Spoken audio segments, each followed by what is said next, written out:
Hey folks, it's Jim from the Movie Rewind here to review the comedy drama Adventureland, written and directed by Greg Mottola.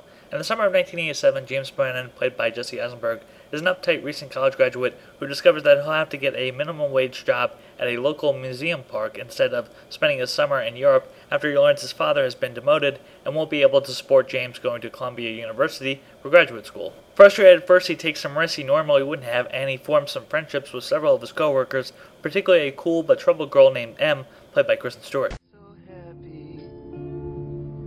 But mostly you just make me mad. Baby, you just make me mad. Linger on your pale blue eyes. Linger on. Adventureland came in the spring of 2009, and while I initially liked it, I didn't love it, and yet it's a film I keep returning to. Based on Mottola's own experience working in an amusement park in the 80s, Adventureland was a film that didn't perform so well in theaters. I blame the marketing team for highlighting the few moments of absurdity within the film. They also highlighted that Mottola is the director of Superbad within the trailers. This created a level of expectations, but as much as I find Superbad hilarious, Adventureland's brand of comedy is a bit low-key for the most part. There's a lot of love and affection within Adventureland, but it's all relatively subtle. Most of the excellent song choices aren't blatantly obvious, and while the period details are just right, they don't come across as overly superficial. Mottola knows how to get the right performances even from actors I'm generally underwhelmed by. Of course, that doesn't include Jesse Eisenberg, an actor who still gets unfairly compared to the likes of Michael Cera, a talented but limited comedic performer.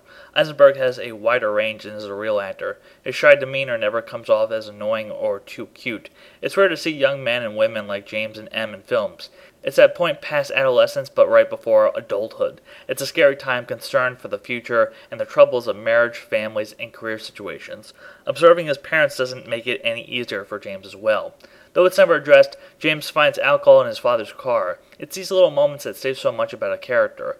It's not all gloom, though, as James gets to smoke a few doobies, connect with a few other people his age, and also falls in love with them. Emma, a young woman who lost her mother a while back and has to deal with her stepmom, is played to perfection by Stewart. All of Stewart's mannerisms are still here, but they're a bit played down within the film. It makes sense that James would gravitate to the girl that saved his life when a customer threatens him at knife point for a giant-ass panda bear stuffed animal. James' nice guy nature is welcoming to his co-workers like Joel, played by Martin Starr, an intellectual who hates his job and in many cases very much like James himself. Even more than James, he's kind of a dope around the ladies though. If only Ryan Reynolds was in more films like this. Here he plays the cool Mike Connell, a maintenance man at the park who supposedly jammed out musician Lou Reed.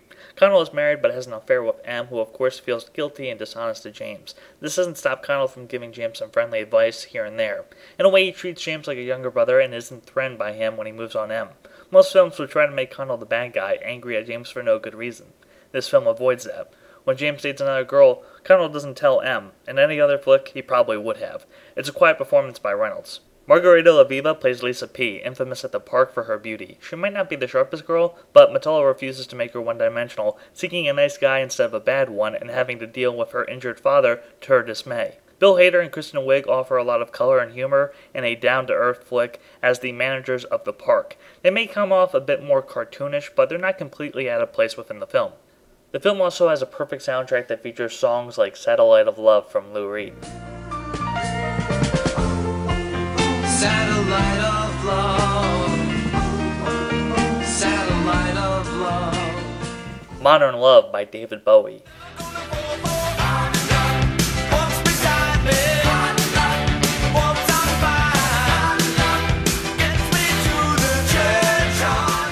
Just Like Heaven from The Cure.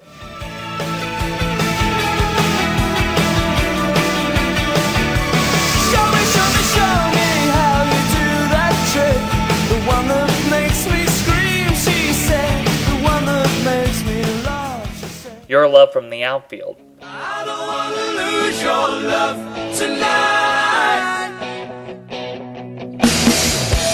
I ain't got many friends left to talk to. Tops from the Rolling Stones.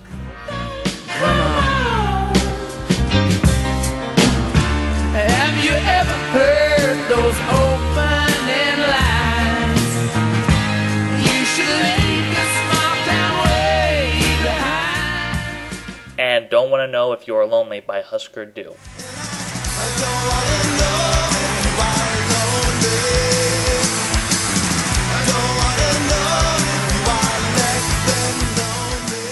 Adventureland is one of my favorite coming-of-age stories in recent memory, capturing the disappointment and frustrations of the youth taking the next step in truth and responsibility, but also not forgetting to have a little fun here and there.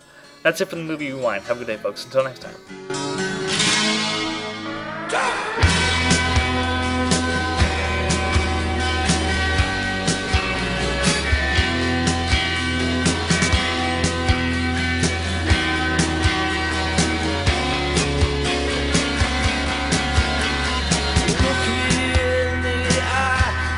Tell me that I'm sad.